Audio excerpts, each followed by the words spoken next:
What if I told you there's a truck in Alaska that survived over 800,000 miles through temperatures that would freeze your breath solid, or a pickup in Texas that's outlived 3 different owners and still starts every morning like it rolled off the assembly line yesterday? These aren't fairy tales. These are the mechanical legends that laughed at planned obsolescence and spat in the face of modern reliability. Today, we're counting down 12 old trucks that were engineered to outlast empires. And trust me, number 1 will absolutely blow your mind. This beast is literally driving through war zones and still delivering supplies to places that don't exist on Google Maps. Number 12. Ford Courier, 1972 to 1982. Picture a truck so beautifully simple that a caveman could probably figure out the maintenance schedule using cave paintings. The Ford Courier wasn't actually built by Ford. It was a Mazda B-Series wearing blue oval badges, and thank God for that, because Mazda engineers in the 1970s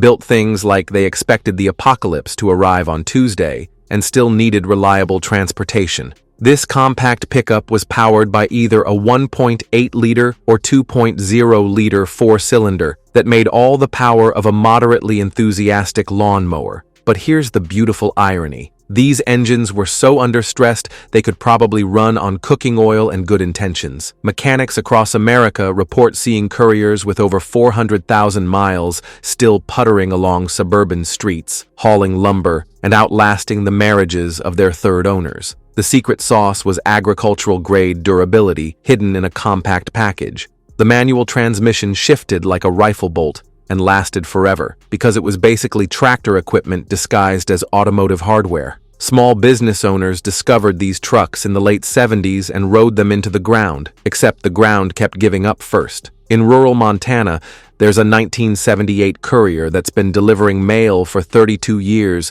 with over 650,000 miles on the original engine. The postal worker, Jim Martinez, says it's never left him stranded. This little truck starts in minus 30 degrees Fahrenheit weather when my neighbor's new Ford won't even turn over. Number 11. Chevrolet S-10, 1982 to 1993. When GM decided to build a small truck to compete with those pesky Japanese imports, they did what American manufacturers do best when their backs are against the wall. They over-engineered the living hell out of it. The first-generation S-10 emerged from Detroit like a mechanical honey badger, compact, stubborn, and absolutely refusing to acknowledge when it should quit working. The Iron Duke 2.5-liter 4-cylinder was GM's answer to fuel efficiency, and while it had all the smoothness of a paint mixer filled with gravel, it possessed one crucial virtue: it was virtually indestructible. This engine was originally designed for commercial duty and found civilian pickup life laughably easy. Construction workers loved these trucks because they could haul 2,000 pounds of tools all week, sit in a North Dakota blizzard all weekend, and still fire up Monday morning without complaint. The four-wheel drive system was simple, mechanical, and borrowed components from full-size trucks. When that transfer case engaged, things happened with the subtlety of a sledgehammer. Carlos Rodriguez, a concrete contractor in Arizona, drove his 1985 S-10 for 487,000 miles before the frame finally cracked from carrying overweight loads. I bought it used with 80,000 miles, and it never let me down. Even when the odometer stopped working at 350,000, that little truck kept going. Number 10. Dodge D-150, 1981 to 1993. Dodge's D-150 was the working man's chariot, built during an era when Chrysler was either going to build legendary trucks or go bankrupt trying. Spoiler alert, they built trucks that became legends. The D-150 represented everything right about American truck building: simple, powerful, and tough enough to survive conditions that would make military vehicles nervous. Under the hood lived either the legendary 318 or 360 cubic inch V8, engines so reliable they made Swiss watches look unreliable by comparison. These weren't highly tuned performance engines. They were truck motors designed for commercial duty, but perfectly happy hauling families to soccer games and weekend camping trips. The body-on-frame construction was old-school tough. Frame rails thick enough to use as building materials and suspension systems consisting of leaf springs and solid axles. This was technology as old as trucks themselves, but perfected through decades of abuse and refinement. A rancher in Wyoming, Pete Thompson, still uses his 1987 D150 with the 360 V8 for daily ranch work. After 523,000 miles, he says, "I've replaced the transmission once and the differential once, but that engine just keeps running. It's hauled cattle, pulled horse trailers, and plowed snow for over 35 years." Number 9. GMC Jimmy S-15, 1983 to 1994.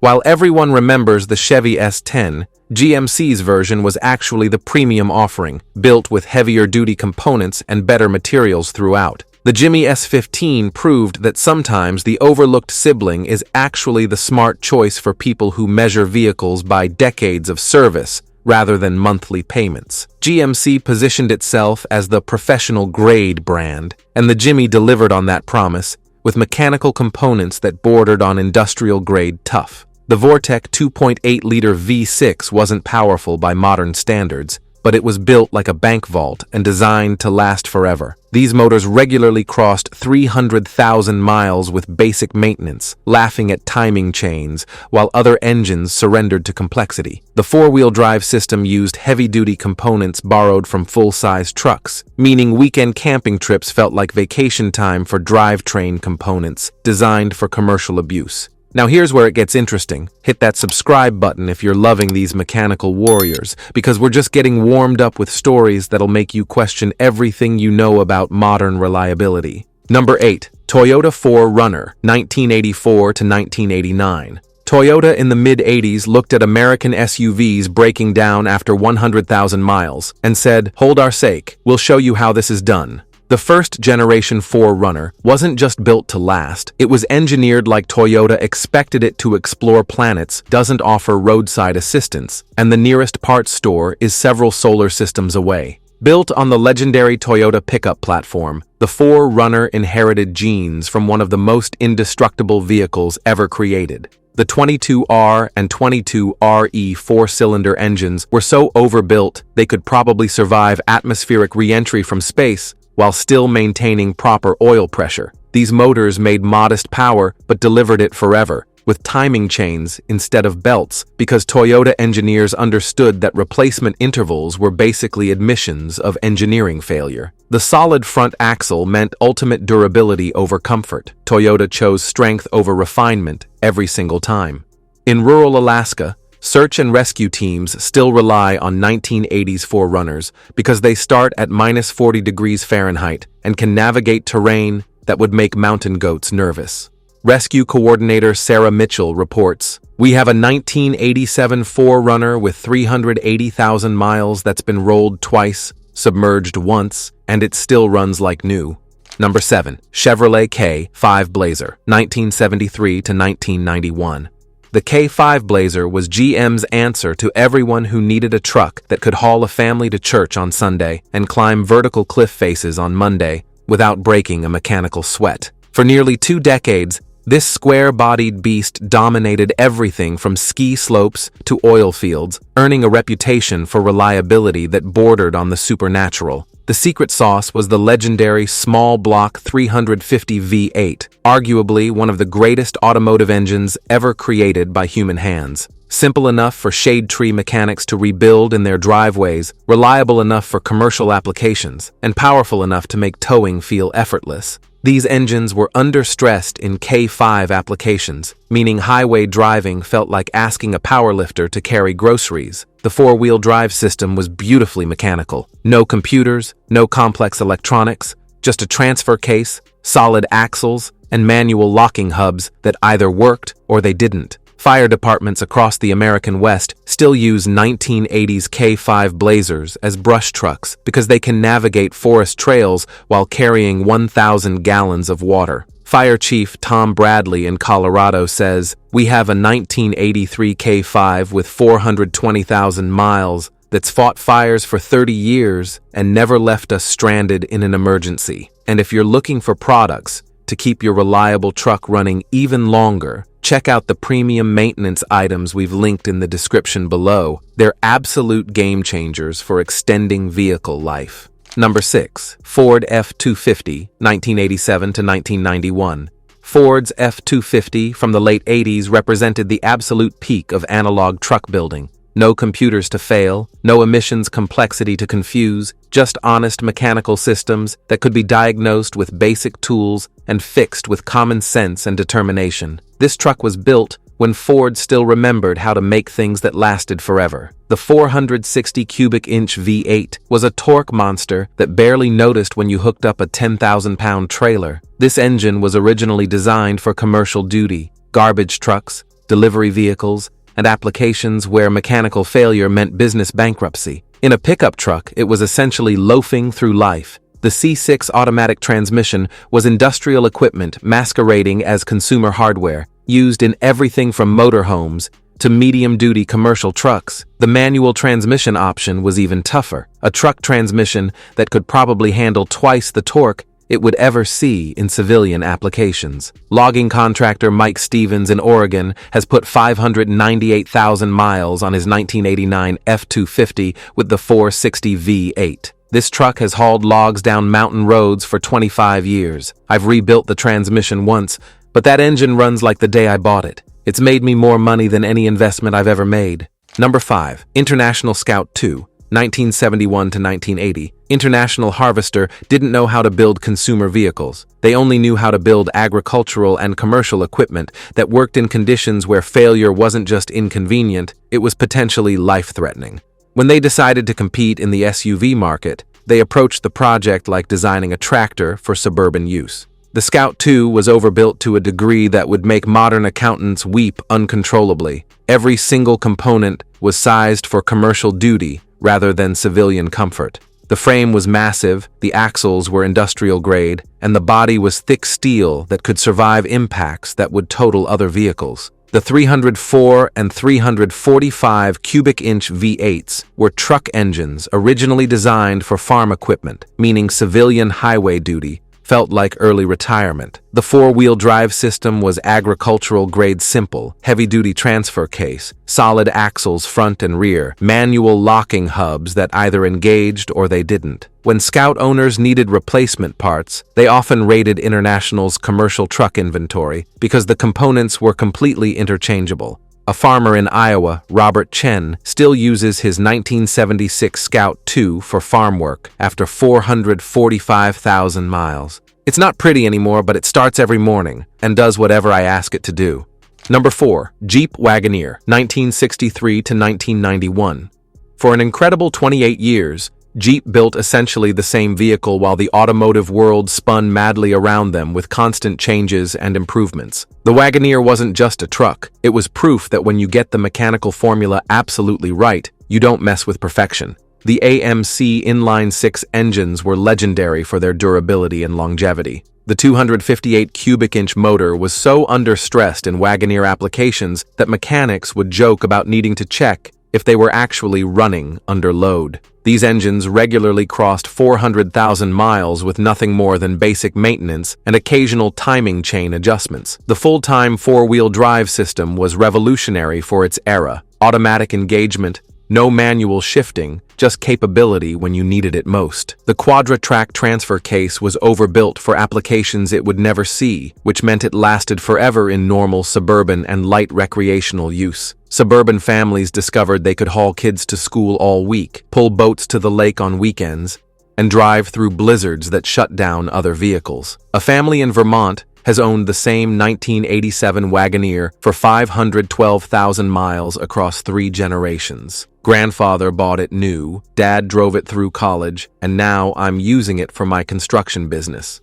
Number 3. Dodge Power Wagon, 1946 to 1968. Born directly from World War II military trucks, the Power Wagon was essentially a civilianized weapon of war. Dodge took their battle-tested WC Series military trucks, painted them civilian colors, and sold them to farmers and contractors who needed something that could survive conditions that would make actual tanks nervous. This wasn't just overbuilt, it was military-grade tough, disguised as farm equipment. The 230 cubic inch Flathead 6 wasn't powerful by any measure, but it was specifically designed to run on terrible fuel in extreme conditions while being maintained by people who had bigger problems than regular oil changes. In civilian applications, these engines were barely working and regularly crossed 200,000 miles with maintenance that consisted mainly of hope and occasional mechanical attention. The four-wheel drive system came with a factory-installed winch because Dodge engineers understood that power wagon owners would eventually drive into situations requiring mechanical extraction. Construction contractor Bill Martinez in New Mexico still uses his 1962 Power Wagon for heavy construction work. After 387,000 miles, he reports, "This truck has built half the buildings in our county. It's been buried in mud, rolled down hills, and hit by falling rocks, but it just keeps working. They don't make them like this anymore." Number 2. Ford F-100, 1948 to 1956. The first-generation F-Series established Ford's truck dynasty and proved that sometimes simpler engineering really is superior engineering. These trucks were built when manufacturers expected vehicles to last decades rather than depreciate into monthly payment schedules, and the F-100 represented the absolute peak of analog truck building. The 239 cubic inch Flathead V8 was primitive by modern standards, but nearly indestructible by any reasonable measure. This engine was so mechanically simple that shade tree mechanics could completely rebuild it in their driveways using basic hand tools and determination. The design philosophy had fewer moving parts than modern fuel injection systems, which explained why so many examples survived 7 decades of continuous use. The body construction was old-school tough, thick steel everywhere, massive bumpers that were actual impact protection rather than styling elements. A retired mechanic in Texas, George Patterson, still drives his 1953 F-100 daily, after 623,000 miles. "I bought this truck in 1965 for $400, and it's been my daily driver ever since. Original engine, original transmission, original everything. I've never been stranded, and it still starts every morning." Number 1. Toyota Land Cruiser FJ40, 1960 to 1984. At the top of our list sits the Toyota FJ40, and honestly, calling this machine a truck is like calling Mount Everest a small hill. This wasn't just built to last forever. It was engineered to survive the complete collapse of civilization, while still delivering medical supplies to villages that exist only on hand-drawn maps created by people who've never owned GPS devices. The FJ40 emerged from Toyota's engineering philosophy that mechanical failure was essentially a personal insult to their ancestors' honor. Every single component was tested beyond destruction, then redesigned to be even stronger and more reliable. The F engine, later the 2F, wasn't powerful by modern standards, but it was essentially agricultural equipment masquerading as automotive hardware. What made the FJ40 absolutely legendary was its role as the United Nations vehicle of choice for the world's most hostile environments. When humanitarian organizations needed transportation that absolutely, positively had to work in conditions that would make Mad Max nervous, they bought FJ40s by the hundreds. These trucks have survived active war zones, natural disasters, and environmental conditions that exist only in geography textbooks and horror stories. The mechanical simplicity was beautiful. Manual everything. No computers, no complex systems, just mechanical components that could be repaired with rocks, determination, and basic hand tools. Toyota actually lost money on every FJ40 because they refused to compromise on quality or durability, treating each truck like they expected it to outlast the company itself. The over-engineering was so extreme, it was economically insane, but it created mechanical immortality. Today in Somalia, there's an FJ40 that's been delivering mail through active combat zones for 28 years with over 890,000 miles on the original engine. The postal supervisor, Ahmed Hassan, reports, "This truck has been shot at, hit by shrapnel, rolled over twice, and flooded 4 times. We just keep fixing it with whatever parts we can find, and it keeps running." In Australia's outback, mining companies still rely on 1970s FJ40s for remote operations because they start at 120 degrees Fahrenheit and run reliably in conditions where modern vehicles surrender to electronic failures. Mining foreman Jack Thompson says, "We have FJ40s with over 600,000 miles still working daily. When something finally breaks after 40 years, you can usually fix it with basic tools. Try doing that with a modern truck." Finding a clean FJ40 today is like discovering buried treasure, except this treasure can still climb mountains after sitting in a barn for 20 years. These trucks have transcended mere transportation to become mechanical legends, absolute proof that when something is engineered correctly from the beginning, it doesn't just last, it becomes immortal. The common thread among these legendary trucks? They were built when manufacturers cared about longevity over quarterly profits, when engineers were allowed to overbuild everything, and when good enough wasn't considered good enough. They represent a lost era of automotive manufacturing where reputation mattered more than cost-cutting. That's your countdown of 12 trucks built to last forever. Which mechanical legend surprised you most? Drop your thoughts in the comments, subscribe for more automotive history, and remember, they really don't make them like they used to.